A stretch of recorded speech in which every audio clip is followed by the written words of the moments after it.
Hi, pal. I'm so happy to see you. I was hoping that you would be on our tour today. Yes, I was going to tell you, but then I felt like there's been so many bad surprises over the past few months. Maybe this could just be a good one. How about a nice surprise for a change? I'll take it. I love it. And dude, I also love this movie. It was great. Thanks. I'm real proud of it. Yeah. Okay. First off, it is kind of bonkers that this is based on something real. Yeah, I saw John showed me the Rent a Friend video cassette that inspired this entire story. He put the cassette in my hand. I actually held it up there. Was it creepier or is your version creepier?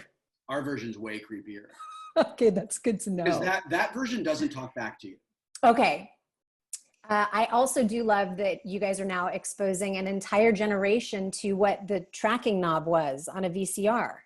It always cracks me up when I see a Zoomer post a photo on TikTok or on Instagram, and they're using like a video glitch filter, and I'm like, you have no idea what a video glitch is. You don't even know. You don't even know. That's my old person voice that I like to use with the grandma emoji. I also do love that I don't think a cheerful sweater vest has ever been quite so menacing. It's the dichotomy is so powerful, and it helps make him that much more terrifying. A lot of folks I've talked to have described him as like a demented Mr. Rogers, in that he is supposed to be, Andy's character is he's lonely and he's insecure and he doesn't want to be alone and he doesn't know how to be a genuine pal, so he's manipulative and he's controlling and he's a predator and he's an abuser and he's one of those people who mistakes control for love.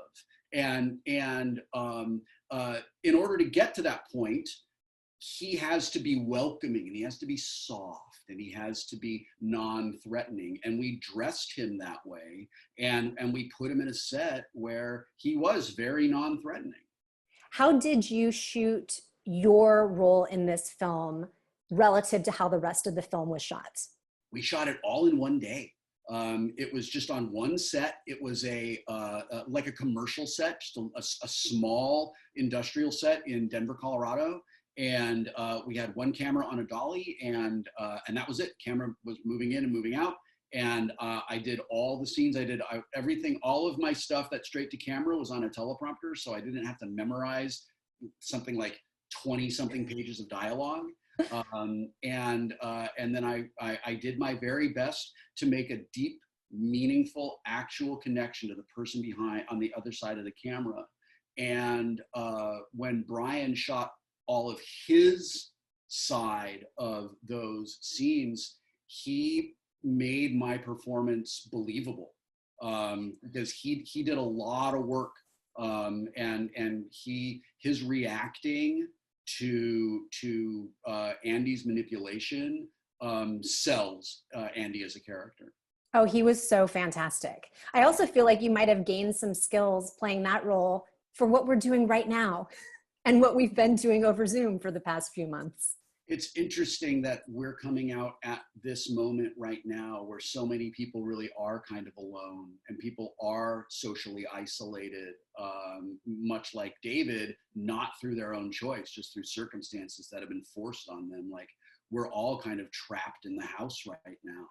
And I expect that the shared experience we have adds another layer of intensity to this story that I think maybe wouldn't necessarily be there if our circumstances were different. And on that note, obviously mental illness plays a role in this film to make it a thriller and to make it really intense, but Yeah. you have such an important voice when it comes to mental health. Yeah. What is your message for everyone that may be experiencing different things? Lots of us already had existing conditions, but obviously the world that we find ourselves in can exacerbate things for everybody. So what have you sort of learned over the past few months that you think is important to impart on people? We're living through a trauma right now. This is extremely traumatic. More people have died in our country in the last few months than during Vietnam, than during almost every war we've ever had. In a way, our country is at war, and our leader is an incompetent racist. And that's terrifying.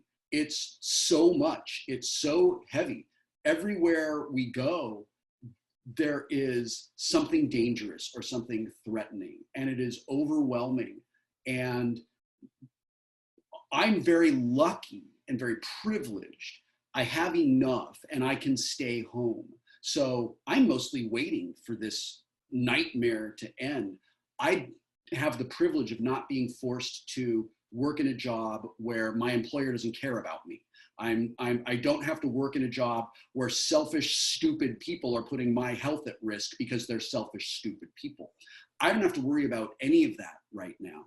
All I have to worry about is staying healthy and taking care of my family. And that is an incredible, tremendous privilege. The fact that my job as an entertainer is putting me in a place right now where I can be a bit of a distraction for people who are just looking for some escape. Like, this is the first season of baseball in 15 years where I've watched every game because I want the escape. I want the break. I want to close my eyes and imagine that, yeah, there actually are people in Dodger Stadium. That's really happening. Like, the world is not on fire. My country has not been shut off by the rest of the world because our leadership is so incompetent. Like, I can just imagine that those things kind of aren't going on. Mm-hmm. And for people who live with depression and anxiety and other forms of mental illness, we have to make space in our lives right now for our self-care.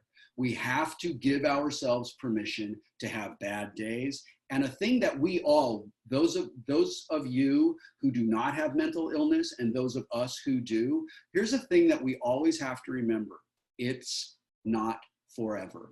We will get through this. This trauma and this overwhelming teetering on despair that we live with every day, it's not forever.